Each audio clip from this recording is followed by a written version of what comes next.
Bonjour à toutes et à tous et bienvenue dans ce nouvel épisode de WWE News.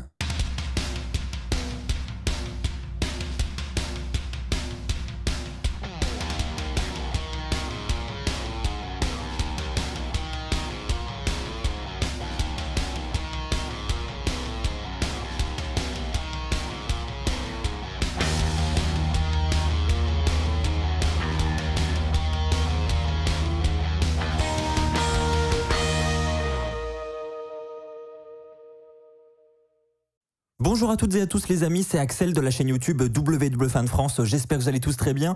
On se retrouve pour un nouvel épisode de WWE News et dans cet épisode, je vais revenir avec vous premièrement sur des gros changements qui pourraient arriver du côté de Raw et de SmackDown, on va y revenir. Je vais parler également avec vous d'un prochain pay-per-view, de la date qui a été confirmée et du retour probable des fans avant l'heure pour ce pay-per-view, on va en parler ensemble. Et puis je vous parlerai également de Amal qui a fait une annonce sur ses réseaux sociaux hier soir. Les amis, commençons avec cette grosse information concernant Raw et SmackDown. Elle nous est rapportée par Andrew Zarian qui est une personne qui généralement nous donne beaucoup d'infos sur la WWE avant les annonces officielles. C'est vraiment une source fiable, il l'a prouvé à plusieurs reprises, donc je pense qu'on peut lui faire confiance. Donc il nous parle des décors de Raw et de SmackDown qui devraient changer effectivement dans un tweet lâché plus tôt dans la semaine. Il nous a fait comprendre que la WWE travaillait actuellement sur de nouveaux décors. Alors on ne sait pas encore quand ces nouveaux décors seront amenés, mais il est dit que ça devrait arriver à peu près en même temps que le retour des fans dans les arènes. Ça serait d'ailleurs pour ça que la WWE tiendrait à les changer. Ça serait pour célébrer, pour symboliser un petit peu un renouveau à la WWE avec le retour des fans. Et je ne sais pas ce que vous en pensez, vous allez me donner votre avis dans les commentaires, mais perso je trouve que c'est une excellente idée.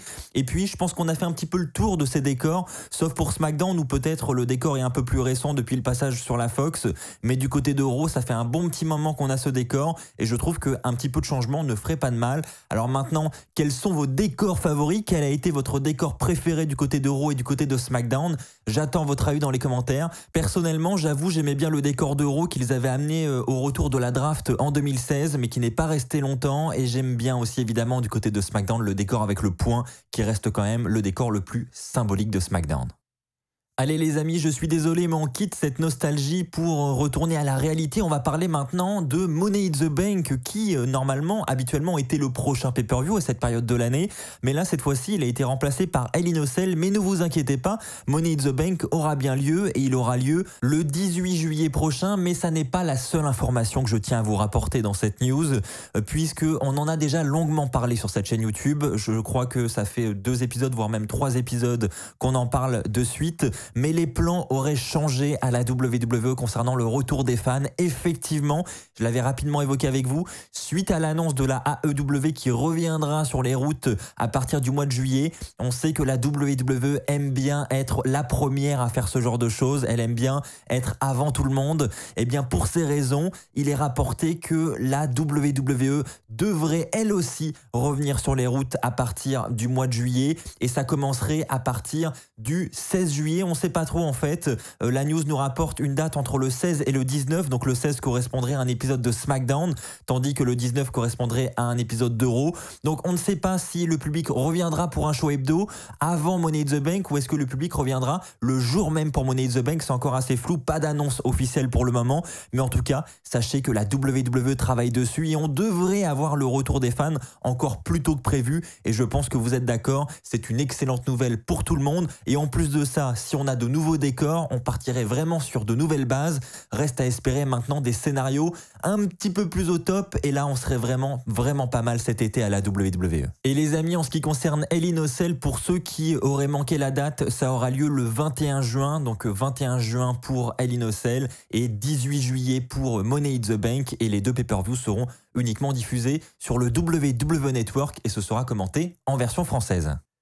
Les amis, parlons maintenant de The Miz qui aurait subi une blessure à la WWE et c'est assez historique entre guillemets parce que c'est la première blessure de The Miz dans toute sa carrière. Alors on ne connaît pas encore la gravité de cette blessure. Elle serait survenue durant son match à WrestleMania Backlash, durant son match face à Damien Priest avec ses zombies autour du ring. Il aurait subi une déchirure des ligaments croisés. Alors comme je vous l'ai dit, on ne connaît pas encore la gravité de cette blessure. Il y a 2 possibilités. Soit The Miz a subi une déchirure partiel, ce qui voudrait dire que dans ce cas-là, ça ne serait pas si grave, il aurait simplement besoin de repos pour que son ligament puisse se rétablir tranquillement.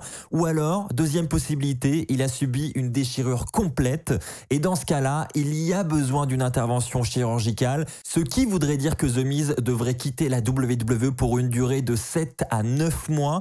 Donc, on n'en sait pas plus pour l'instant, il faut attendre que la WWE ou The Miz lui-même officialise la situation. Et une autre information également, c'est que le match entre The Miz et Damien Priest n'était pas en direct lors de WrestleMania Backlash. Ce match aurait été enregistré au préalable, mais ça n'a pas empêché la blessure malheureusement pour The Miz. Évidemment les amis, dès que j'ai d'autres informations à vous communiquer, je vous tiens informé dans un nouvel épisode de WWE News. Et enfin les amis, on va terminer cet épisode de WWE News avec une annonce de Amal sur les réseaux sociaux hier soir. Je vous rappelle qu'il y a 2 semaines, Amal a attaqué en coulisses Xia Brookside qui devait participer à un gauntlet match pour déterminer la future challengeuse au titre féminin NXT UK.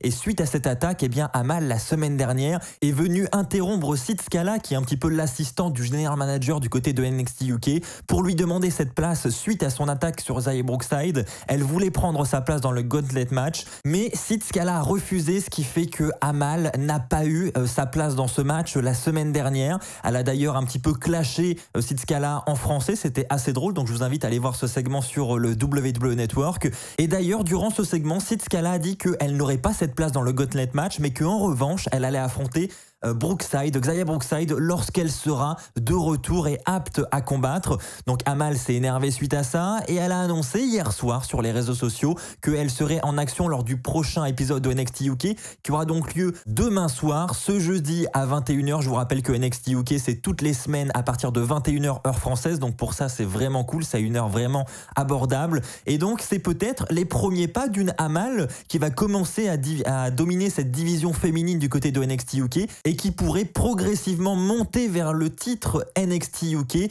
pour, pourquoi pas, aller affronter Kaylee Ray qui est l'actuelle championne de NXT UK. Donc c'est une catcheuse française, hein, Amal, pour ceux qui ne la connaissent pas, donc il faut vraiment la soutenir. C'est la première française à avoir signé à la WWE et donc ça passe par assister à ses combats tous les jeudis soirs sur le network. Donc je compte sur vous les amis pour aller voir ce match, c'est peut-être le début d'une longue aventure.